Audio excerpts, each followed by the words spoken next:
జిల్లా వేసి పెట్టిపోతారు ఎవడన్నా? అది పద్ధతి కాదు. మీరు మంత్రిగా చేసిర్రు, మరి మీ అనుభవాన్ని ఎక్కడ చూపెడుతున్నారు అధ్యక్ష? వారి అనుభవాన్ని చూపెడతలేరు. ఇంత మాట్లాడుతున్నారు కదా.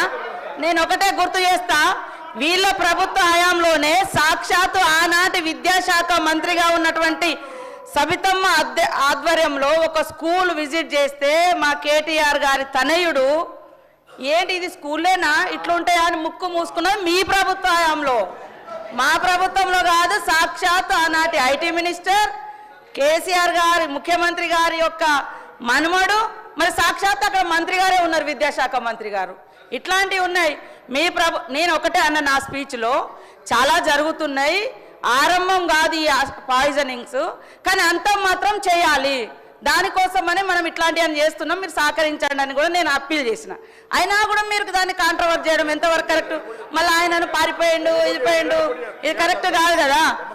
పొన్నం గారిని కూడా అట్లా అనడం కరెక్ట్ కాదు కదా. ఎక్కడైనా చేయొచ్చు.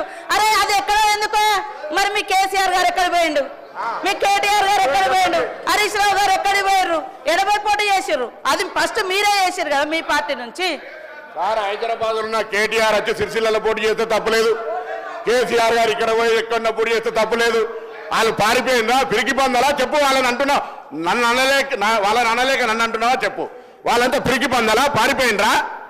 నియోజకవర్గం హరీష్ రావు గారి నా దగ్గర తోటపల్లి సిద్దిపేట పోటీ చేసిండు, పారిపోయిందా? హరీష్ రావు కేసీఆర్ గారు సిద్దిపేట గజ్వేలు పారిపోయిందా? నీకు దమ్ముంటారా పోటీ చేయి నెక్స్ట్ టైం అక్కడికి వచ్చి. రాజకీయంగా పారిపోయింది అనే మాట దయచేసి, నేను ఇంతకుముందు చెప్పిన మొదటిసారి ఎమ్మెల్యే అనే పదం, పారిపోయింది అనే పదం మీరు తొలగించాల్సిన అవసరం, లేకపోతే విడ్రా చేసుకోవాలి. దయచేసి నాకు సభ్యునికి సంబంధించినటువంటి గౌరవం, ఈ సభలో 2 అంశాలకు సంబంధించిన విషయం చాలా దయచేసి నేను మిగతా రాజకీయ పార్టీల వాళ్ళను కోరుతా ఉన్నా. నేను మొదటిసారి ఎమ్మెల్యే అనేటువంటి మాట, దాని తర్వాత నేను వేరే నియోజకవర్గం పోవడం, చాలా మంది పుట్టిన జాగాల నుంచి రిజర్వేషన్ కలవకుండా ఇంకో కారణంతో పోతారు. నీలాగా పెద్ద పెద్ద కోట్ల రూపాయలు లేవు నా దగ్గర, ప్రేమ ఉన్నది, డబ్బు సంచులు నేను అవన్నీ రాజకీయం చేయదలుచుకొని మరి చెప్తాను.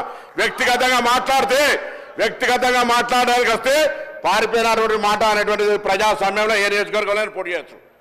పివి నరసింహారావు గారు మంత్రికే పోటీ చేశారు, ఆయన సంబంధం లేదు వంగర. ఇలా కొత్త విషయం చెప్పాల్సిన అవసరం లే. అదంతా కూడా రాజకీయంగా నాకు దమ్ముంది, చైతన్యం ఉంది. నేను అక్కడ పోయి గెలిచిన, నన్ను ప్రజలు గెలిపించారు. నేనే వట్టిగానే ఓట్లు బల్ల గుద్దుకొని రాలే. నేను దయచేసి నేను మళ్ళీ ఒకసారి స్పీకర్ గారు 2 చేతులు జోడించి మొదటిసారి ఎమ్మెల్యేని అవమానపరిచే విధంగా మాట్లాడి పారిపోయిన అంశం మీద విడ్రా చేయండి, రికార్డులను తొలగించాడు దయచేసి అధ్యక్షుడు. అప్పటిదాకా వినిపిస్తాను ప్లీజ్.